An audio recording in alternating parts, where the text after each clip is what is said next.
Hi everyone, thank you so much for joining. Welcome to this live lesson, which is all about English grammar, and we're going to be focusing specifically on English tenses. So this is my first live, so bear with me.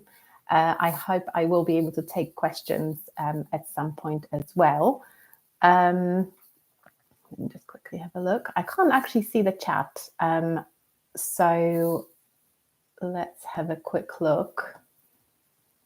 We're going to start the lesson in a minute.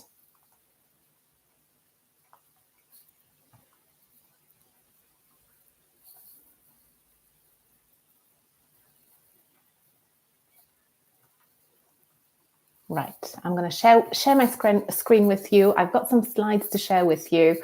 Unfortunately, I'm not able to see the chat, so we will, if you have any questions about this lesson afterwards, then you can post them in the comments because it will be available after the lesson.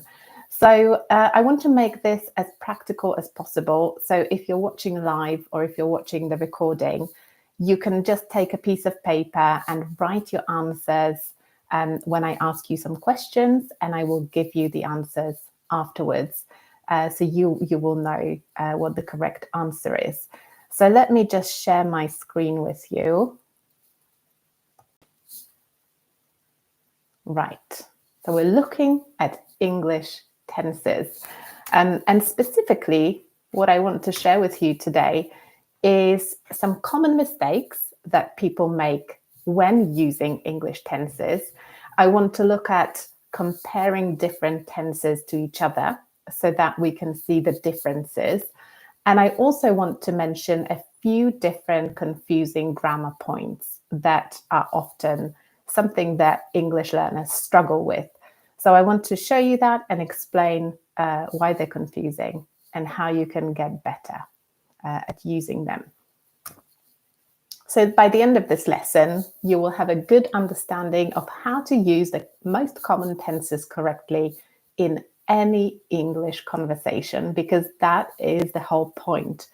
It's to allow you to communicate in English correctly. So just to introduce myself, I'm Aga Murdoch. I'm sure you've seen me on YouTube before. If you haven't, nice to meet you.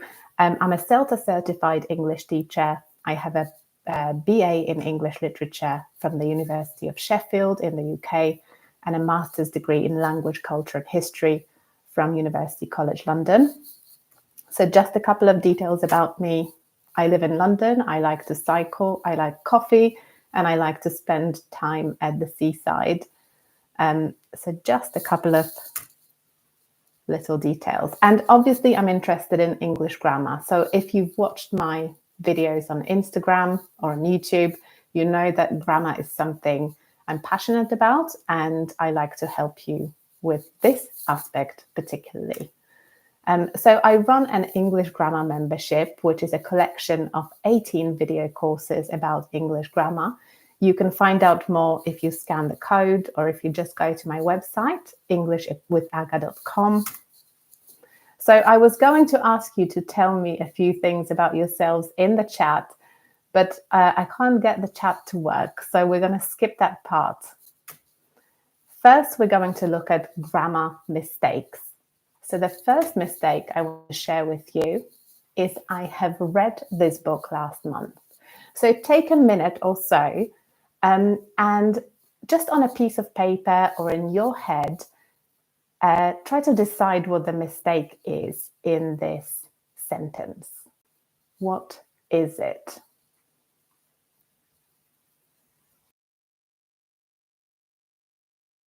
I'm going to give you 30 seconds.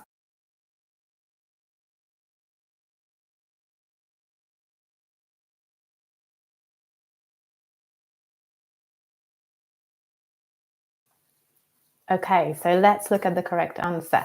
So this question is about a specific point in the past, last month.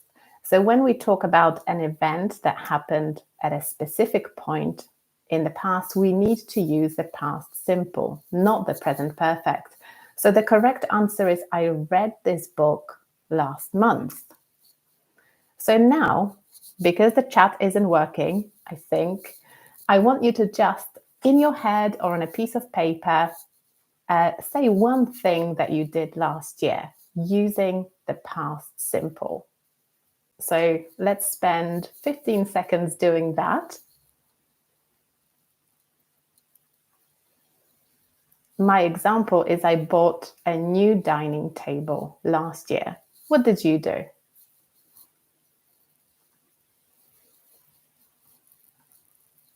Okay, I hope that was enough time for you to practice. Let's look at the second mistake. Actually, before we do that, I also want to mention that it is correct to say, I have read this book. It's possible to use the present perfect to talk about something that happened in the past, but I'm not saying when. So the most important thing in this sentence is that at some point in my life, in my whole life, I have read this book. It doesn't matter when, okay? So when we're not saying when exactly, we can use the present perfect. Also, I'm sure you have seen this question, have you ever read this book? And when we reply to this question, we need to use the present perfect. Yes, I have read this book at some point in my life, but I'm not saying when exactly. Have you had dinner? Yes, I have had dinner. Have you ever visited Spain? Yes, I have visited Spain. So when you ask a question beginning with have you ever, you're asking somebody about their whole life, if they have ever done something. You can also answer this question using the negative form, I have never. So have you ever seen this film? No, I have never seen this film. So now in your head or on a piece of paper, tell me, have you ever tried skiing? Let's spend 30 seconds or 20 seconds doing that.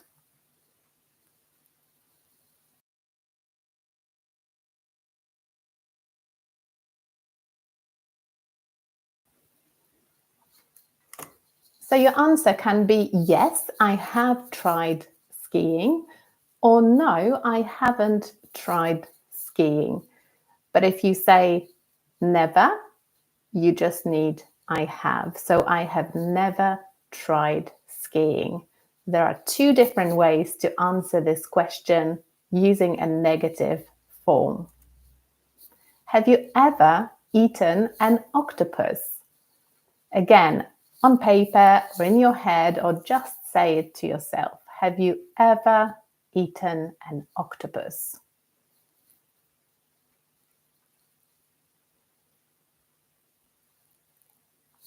Right. You can say, yes, I have, or yes, I have eaten an octopus to make a full sentence. Or you can say, no, I haven't. No, I haven't eaten an octopus. Or you can use never. I have never eaten an octopus. I want you to think about one thing that you have never done. So think about one thing you have never done before and say it to yourself whilst you're watching this lesson.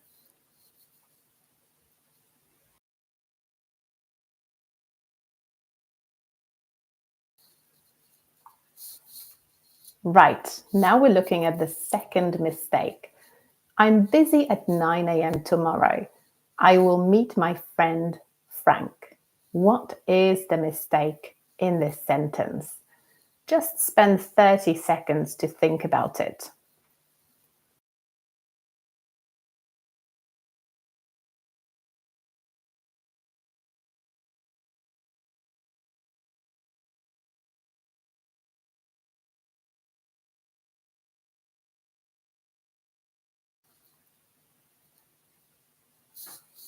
Okay, so this sentence is about an arrangement, a plan. So in this case, we need to use the present continuous. So you can use the present continuous to talk about an arrangement you have made with somebody else or with other people. I'm meeting my friend, Frank. Just to mention, if you say I will, it's more of a spontaneous decision. So you can say I will, but I will show you when in a minute. First, spend 30 seconds telling me about what you're doing this week. So for example, for me, I'm playing tennis on Saturday. It's an arrangement, a plan I have made with a friend. My friend knows about it. I know about it. It is happening. So I'm using the present continuous to talk about it. How about you? What are you doing this week?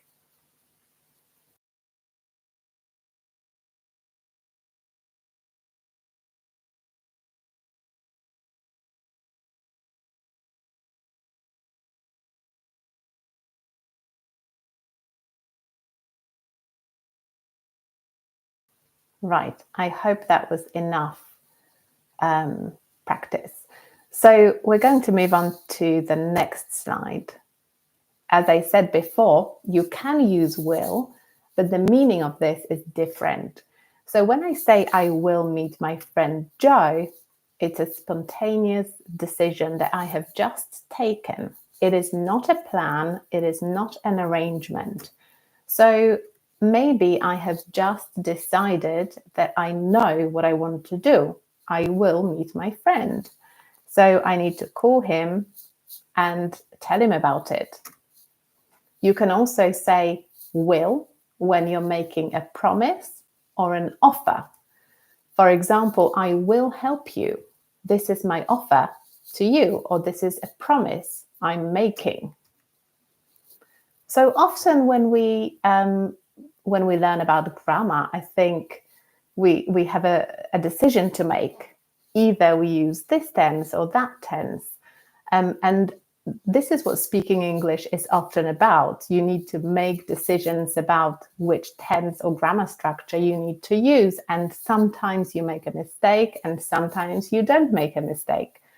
So this is how I like to explain things. And this is exactly how I explain things in my English courses within the English Grammar membership.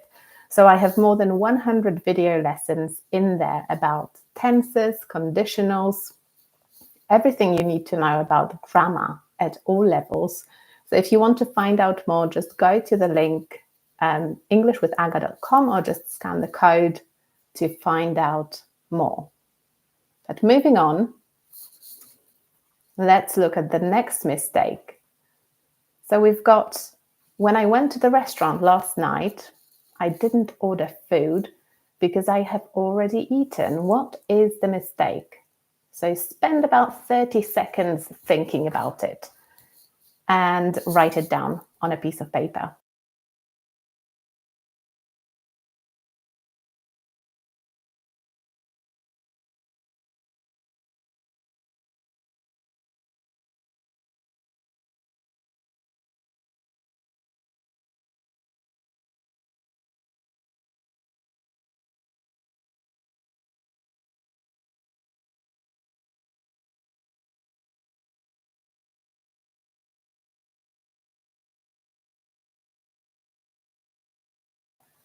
Okay, so the mistake in this sentence is to do with the final part of this sentence. I have already eaten is incorrect. So because we're talking about two past events, we need to make it clear that one of them was first and the other one was second. So when I went to the restaurant, I had already eaten. So I want to make it clear that I had eaten before I went to the restaurant. So this is the past perfect. It's quite a difficult tense. So if you have any questions, if you have just joined this live, unfortunately, I've not been able to activate the chat.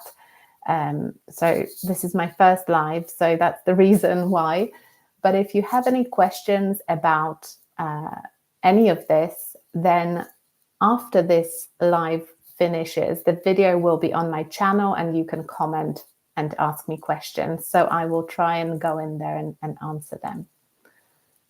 So I want you to now spend 30 seconds and think about when we started this lesson half an hour ago or 20 minutes ago. What had you already done? So think about something you had done before we started the lesson. So use the past perfect. For example, when we started this lesson half an hour ago, I had already finished work. So think of an example and say it to yourself. So I'll give you 30 seconds to think about it.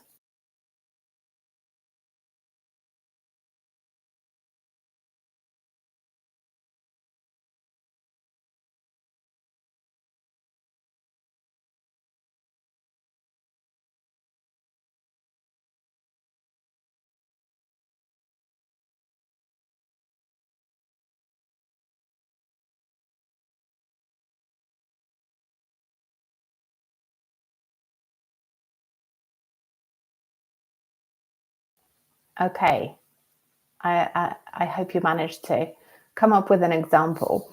So now I want to move on to the next part of this lesson, which is about confusing grammar points. I want to show you a couple of things that English learners often find very confusing. The first one, this is a news headline. Guatemala scraps compulsory car insurance plan after protests.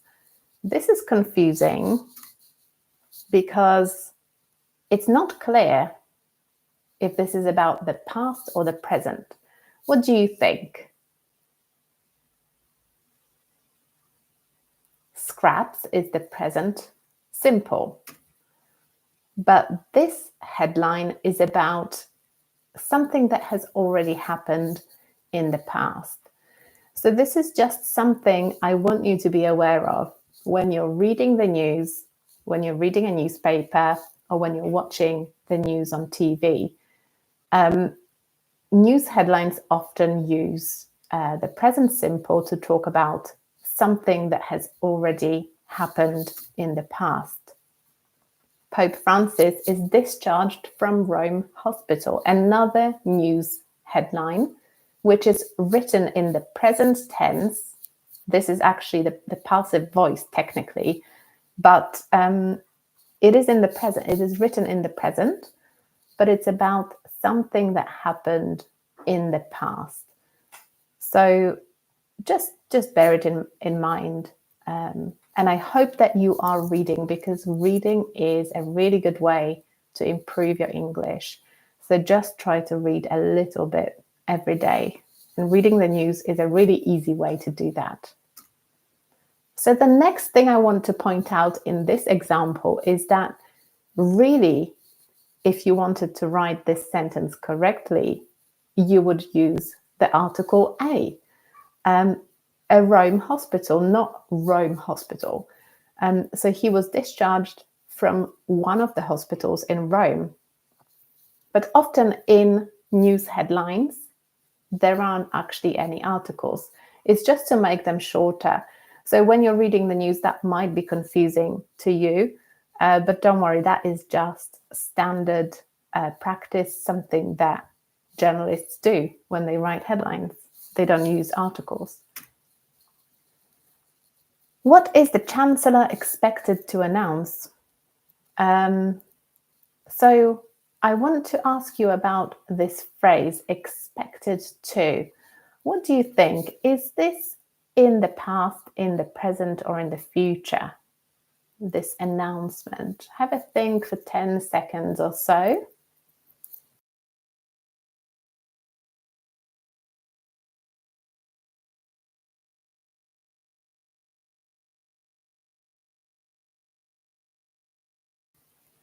So this announcement is in the future. So when we use the phrase to be expected to do something, we're talking about something that is about to happen in the near future. It means that other people expect it to happen. They think it will happen imminently, very soon. And here's another example. More details on the impact of the cuts are expected on Wednesday. So again, this is something that we will find out about in the future on Wednesday. They are expected on Wednesday. So we are waiting for it. Many people expect it to happen then. Now, I want to show you another confusing point, and it's basically to do with the verb to be. He is mean. He is being mean. Have a think for 20 seconds or so. What is the difference between them? Because they are both correct, even though the second one looks a bit weird, they are both correct. So spend about 20 seconds thinking about what the difference could be.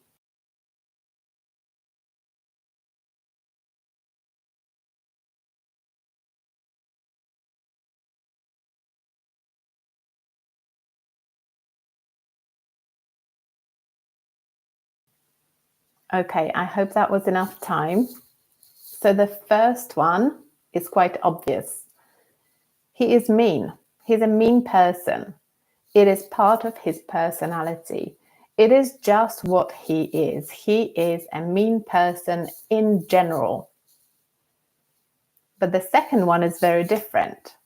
He is being mean is a temporary behavior.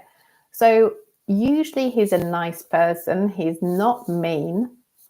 But right now, in the situation we're in, he is being mean temporarily. So this is how he is behaving right now. It's not part of his normal personality. So that's the difference. And you will hear that a lot in spoken English. So it's something to be aware of. He is and he is being. So the second one is the present continuous with the verb to be, which is strange. It looks strange, but it's correct. So you can say, other things. For example, he's being funny, he's being rude, or he's being funny right in this moment. So just to mention to you one last time about the English Grammar membership, if you're interested, check out the QR code on the screen or go to my website. I've got 18 video courses covering all sorts of things to do with grammar, tenses, conditionals, passive voice, reported speech, and much, much more. You will also have access to a student forum where you can ask me questions and get answers directly from me. And yeah, like I said, unfortunately, we didn't have the chat during this lesson. So I was going to take some questions, but I guess this time round, the lesson will be quite short because of that mistake that I made. This was my first ever live. So thank you so much for attending. I hope you found it useful. And like I said, come back to my channel in a couple of hours. The video will be available, so you can go and ask me questions or give me feedback if you found it useful, or if you didn't. I'd like to know. So thank you so much for joining, and I will see you next time, because I'll be doing more of these.